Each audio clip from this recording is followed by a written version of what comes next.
I just want to thank Cabinets.com for providing all of the cabinets in the seejanedrill kitchen remodel series. Now I'm holding particle board, MDF, and plywood. And I got to ask you, do you know what these three woods have in common? Well, I'm going to tell you coming up next. Hi everybody, I'm Leah of seejanedrill. Now if this is your first time here, I just want to welcome you. Now people that have been watching the seejanedrill channel for a number of years, they know that I'm a journeyman in my craft and I was a trades instructor. I got to tell you this.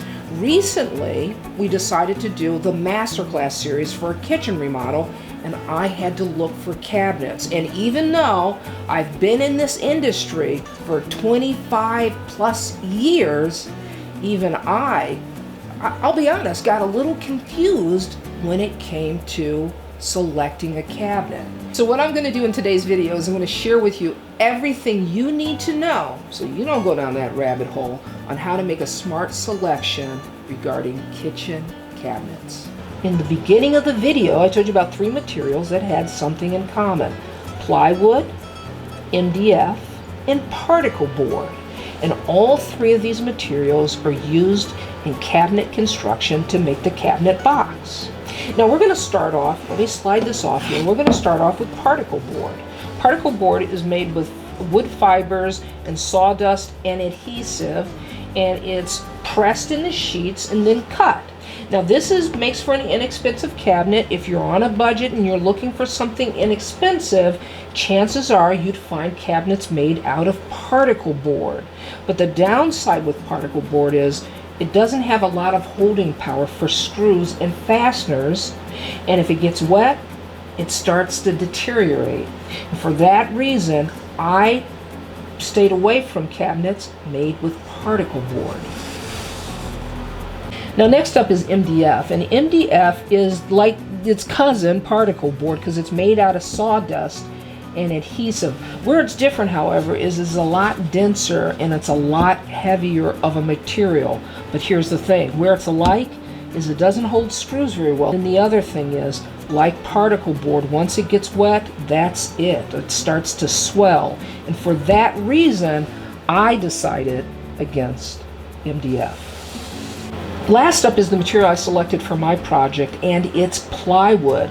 And plywood is also an engineered wood product, but it's different because it's like sheets of wood veneer going in different directions, just like lasagna, okay? It's the lasagna of woods, but the difference is, believe it or not, when you take veneer and you lay one in one direction and the other in the other direction, and you sandwich it that way, it makes for a very stable wood. That's why a lot of furniture is made out of plywood, because it is so stable and it is so strong. Okay, so your next consideration should be fully assembled cabinets, or what's called RTA, and that stands for ready to assemble cabinets. They come in a flat pack, and then you can put them together yourself and save a little money. I'm like everybody else. I struggled with this one. I didn't know whether or not I wanted to go with fully assembled and just install the cabinets, or whether or not I wanted to take an afternoon or two and put the cabinets together.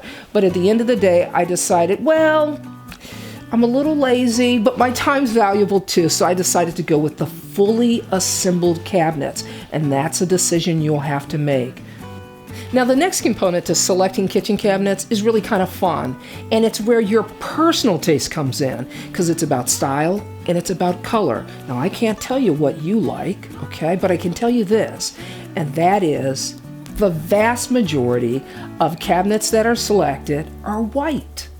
And it makes sense because white is classic, it never goes out of style, and it matches almost everything. I, on the other hand, I decided against white, and I went with espresso and a shaker style because it really fit the elements of the home that it's being installed in. The home is a mid-century modern, and it played well. So you're going to have to take in consideration what style home you have, and is it going to work? Don't just think about color and what you like. Think about your surroundings and whether or not that cabinet is really going to be in harmony with the rest of your house. So here's the cabinet that I selected.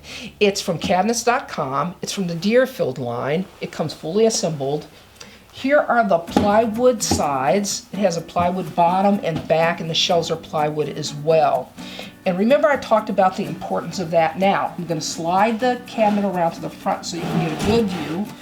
Remember, I talked about espresso. I went with espresso color. That's what this is. And I went with a very sleek shaker style, simple design.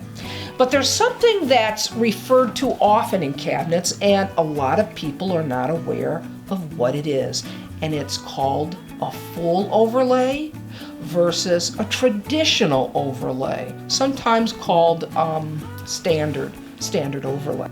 Now, the cabinet that I selected is a full overlay. Now, what does that mean? Well, I want you to take a look at the door. The door extends almost over the entire face of the cabinet. There's just a very small band of cabinet face being revealed. Now, if this was a standard overlay, well, this narrow strip, it would be much thicker. It would come out a good inch more, and more of the face of the cabinet would be revealed. Now, with full overlay, you want to consider hardware, because you really need hardware with a full overlay, because there's no space there for you to get your fingers in, so you're going to want to go with hardware. But if you've got a traditional or standard overlay, standard, traditional are the same, okay? Then you can get away with not having hardware because your fingers can easily access the doors. Now, what you're looking at here is the top of the cabinet. This is a drawer box. And one thing that you'll want is you'll want a solid wood drawer box. You want the sides and the back and the front to be solid wood. Here's another important feature, and I can't stress this enough. Look for cabinets that have dovetail joints. That's what that is right there. That is truly the hallmark of a finely made cabinet. That joint there is one of the strongest joints you can make for cabinet drawers like this, okay? You certainly don't want the face screwed in. Look for dovetails. Since we're looking at the drawer, I want to show you something else. When you're looking for cabinets, pull the drawer out. And what you will notice is most cabinet drawers, they stop right about here. But a feature you want are full extension drawers where they come out all the way and you can access even the stuff behind the silverware, okay? Now that the drawer is fully extended, guess what we're looking at? That's the hardware. And this is called undermount hardware. And that means that the hardware isn't exposed. You pull the drawer out, you don't see any clunky hardware on the side of the drawer. It's fully hidden, it's invisible. But beyond that, okay, it's a hallmark of a good and well-made cabinet. Now, the last cabinet feature, I gotta tell you, it's really optional. You don't have to have it, but boy, is it nice, and it's especially nice if you have kids in the house. It's a soft close feature. It's just impossible to slam a drawer that's got the soft close feature.